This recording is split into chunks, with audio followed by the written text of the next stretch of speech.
Welcome back to the Spirit of Watercolor, and we're getting ready to do some more contemporary abstract watercolor, right? Together. I have showed you this book and the Watercolor Bold and Free book, and I looked online again, and this book by Lawrence Goldsmith is actually a lot more available than I thought, and you can buy it, you know, for, like I said, $4 or $5. So it's really something if you want to explore getting more free with your watercolor, letting them flow. But also, I've been researching this artist, and so I'm going to make a video about just talking about him because he's my new inspiration, and some of my videos are about, you know, inspiration, you know, artists who inspire us or other things that inspire us, you know, motivate us to paint. And so I'm going to talk about him because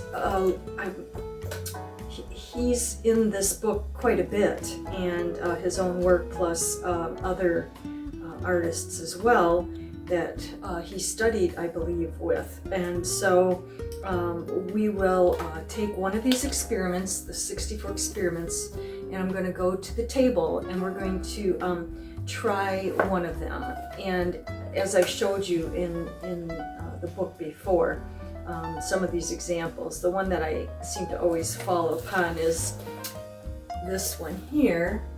And I actually realize all my lights are not on, so we'll see how this comes out. But this is kind of the style of Bold and Free is the title of the book. And so we're going to do one in here about doing a series, like pick a theme. And so one of the themes that was used here is it was a photograph that was taken, and it's of Manganese. It's a small island that Goldsmith has gone to and painted there a lot. I'm going to research more to see if he actually lived there. He lived until 2004, and he lived to a very good, you know, had a really nice long life. The exact date I'll get in that video for you when he was born. But so there's this small photograph here that shows you, you know, a part of the island, and then he goes into four studies of this in the book. So here is one where, you know, it's just the island. He kind of draws it out a little bit, and there's the water in front. Okay. And so we're going to do something like that. I'm going to just kind of draw very, you know, much my own similar type drawing of this. Very simplified, just so we can really get those paints to start to flow. Of course, there are 4 of these, and of course it changes each time the person does them. So what I think we should do is I'll start small and do one small wet on wet this way, and then I have a large piece that I've taped down, and we will go larger with it, and that will be theme 1 and theme 2, and we'll see where we're at with that. As I see here, and it reminds me of Monet, like when he did his haystack studies, and, you know, the time of day would change, and he would change the way the lighting hit and that, so the paintings became separately, each one unique in itself, even though it was the same subject, okay, the same thing. Now here he's actually changed colors a lot, and I don't know if that was the change of the time of day, but also the composition has changed, but that's the freedom of abstract work, okay? You can, you know, change things and emphasize something more than what you actually see in the photograph, take things out that you don't want there. The photograph actually looked like there was some like reeds and things in the foreground. These don't have it. So we can really free up, loosen up, look at some of the things we've already looked at in other specific videos, like blending those washes together. So washes is one of the things, you know, just letting things wet on wet, and then the flowing together of colors from pure color. We're at the table. We're ready to try some watercolors in the bold and free, loose, and strong colored way. So I've drawn on my nice Stonehenge paper something similar, but I am going to depart, like I say, because I don't want to copy this per se. I just want to use it as a, what do you call it? I would call it an inspiration. Lawrence Goldsmith's work, as you can see, we showed you before, is very, what's the word? I'll get my lights right here. It's very dynamic, loose. You still can see here that there's mountains and there's water reflection. And actually, he took these little, I think masking fluid might have been what he used. It seems pretty logical, to create some whites of like little growths coming up out of the water. The photograph had more reeds and such coming up from the front, and he's been changing that. And I'm going to change even more so that my paintings can become my paintings. Here, in the one I'm really looking at the most, I'm inspired by his colors, uses of greens and blues, and some oranges and yellows in there, but also there's none of the masking fluid, so it's going to allow me to be a little more just letting the wet on wets do what they're going to do, and they're kind of running together here, flowing together. And we're just going to create an abstracted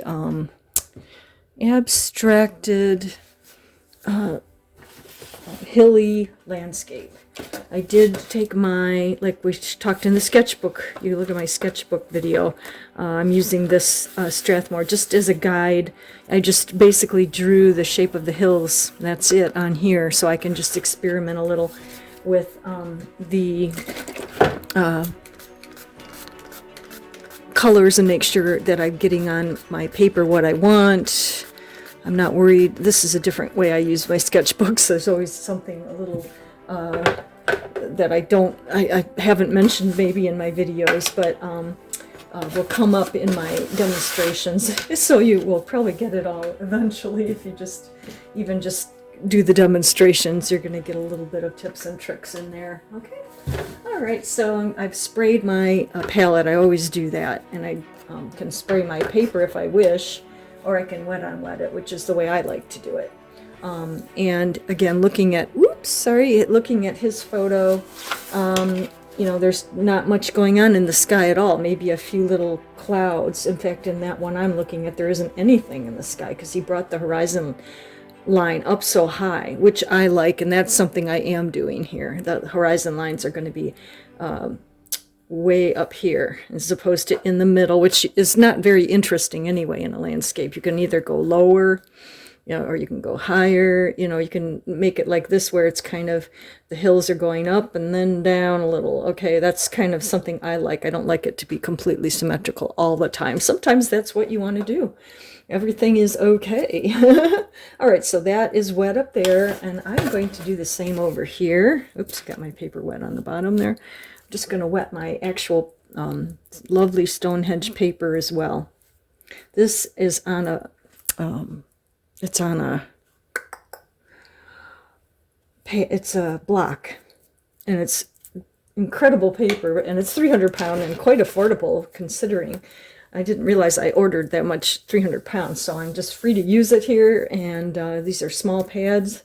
We're going to go larger later. I did actually get some Stonehenge paper. We're going to see what we can do in 15 or 20 minutes here at the most, because I am going to be heading off to work, and then they can set up and dry. See, it's good not to, when you're doing wet on wet, to just keep going in and going in all the time. Sometimes you just gotta, with this bold and free type stuff, you want to get that paint on there nice and strong, and then we're going to take that, and hopefully it's strong enough that when it goes into the paper, it'll stay nice and bright and strong here. I'm going to grab one of my favorite brushes, which is my number 8, my round. I like my pointed rounds a lot these days. My sky, I'm going to go for some of my favorite colors here, although I'm going to go a little more in the green because he's using some of these like cerulean blue kind of colors and aquamarines and so forth. So let's just see what our sky can do here on the wet on wet. Okay, and he's really interesting to me because this artist, he would sometimes just leave things kind of loose and choppy like that. Okay, My sky I might do a little lighter. I want my most intense color to come at the horizon line like he did. I think that's makes it very, very interesting. And he uses a lot of these, what looks to me like the neutral tint or some kind of grainy black, okay, which Payne's gray would qualify, okay. So I'm just kind of bringing in some stuff here and seeing what happens.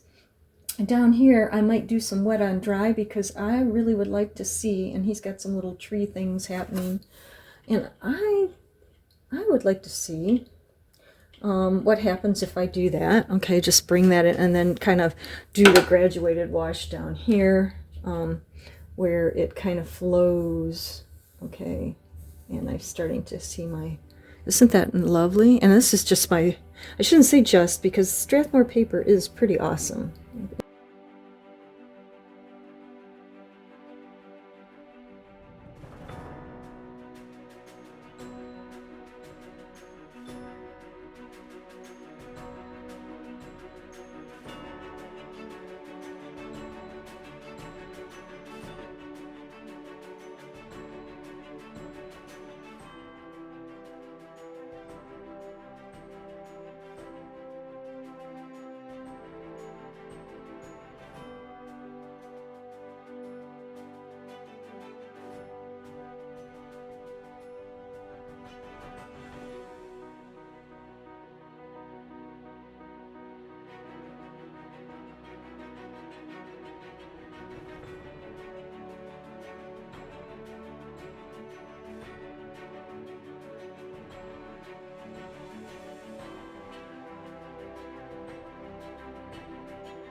Okay, so I'm going to try to do this with noise behind, and I'll try to get the noise out because it's cold in this basement right now and my husband's cooking, so I've got my paints here again. I always like to re-wet that. I'm going to take some of this burnt quinacridone burnt orange, and I'm going to go with some of this aqua blue. I'll show you. Hopefully I'm not getting my book wet here. The painting that I want to continue with here, it has these lovely green aqua blues, which I'm going to go with my Blue-Hue. I forget what it's called. It's a Daniel Smith aqua blue color. And then these yellow. I'm going to let these paints flow. Mine may not flow like this, and that's okay. My colors have lightened up on my washes. I'm going to re-intensify this neutral tint, add more value up in there. I really do love how dark this one, so maybe we'll try to get some of that intensity in there and let those paints flow and variegate and go down from the land and then down into the water. And we're just going to play and let those colors flow. I don't want it to be something where, you know, we're doing anything more than just learning the free flow of the paints and letting them do what they do. My board is usually up at a 25 to 30 degree angle here. I was going to start with my sketch pad, which I did wet a little here. However, paper's curled a bit, so, but let's just, yeah, go back into where we want to here.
I went back in with some what I call details for an abstract, and I put in some of the Quin orange in this background here and here. And then I've gone in with the duochrome mauve and the duochrome aquamarine, which you may or may not, I think you can actually see up in here. Right in there, there's that duochrome aquamarine. Some of the mauve is in here. I did put in some salt. There's some beautiful flowing colors streaming down. Whether you can call that water or not, I guess that's up to the viewer, which is okay with me. Yeah, so I find that it's a fun time doing this. I'm clicking it back and forth so you can see. I'm pretty pleased with it for a first time. And then when you put a mat on it, let me grab that. I don't know if the painting's dry enough to do this, but we can kind of see a more finished look. I'll photograph that and put that behind me so you can hopefully see it even better. Okay.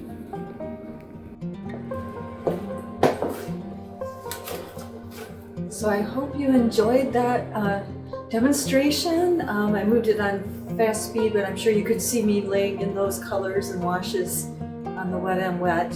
And I really enjoyed it. And of course he did two more of that same theme. So here's one with more colors, warm colors. And then there's this one over here. I feel it's much looser and simpler as he goes. And that's what I would like to do. I feel that my painting, even though I'm enjoying it and it's doing similarly to what the artist intended, I think, I felt that I was it was a small piece, and for me to get that bold and free, I need a little larger paper. I don't know if everybody would be that way, maybe not, but to get that wet and let those paints be bold and free, I really wanted to do that. So I have this large board, okay, and that's what we're going to do next. I'm going to just do this theme where we have this hilly top and some water below, simple subject, enough subject to have it have something represented in our world, okay, but enough where I can be free flowing. And just let those colors pour. I want to also look a little more at those duochromes. They didn't do quite what I expected. They were not necessarily just working on the darks. In fact, I felt they didn't come out as strong, and I might try them in some lighter colors, brighter colors.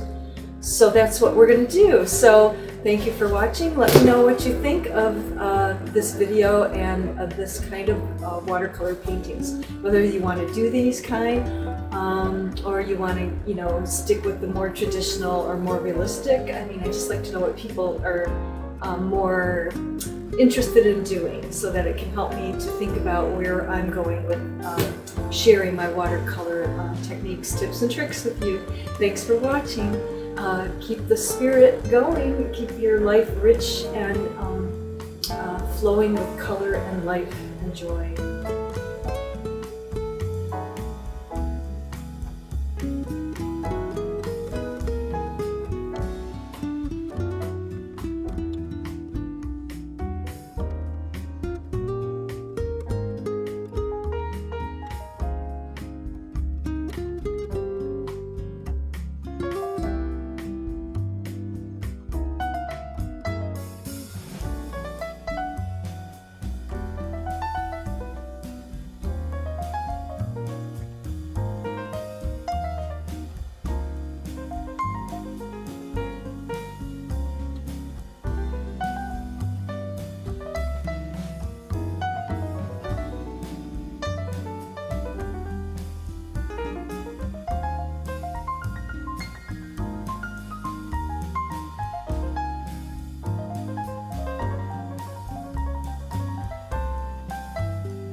you.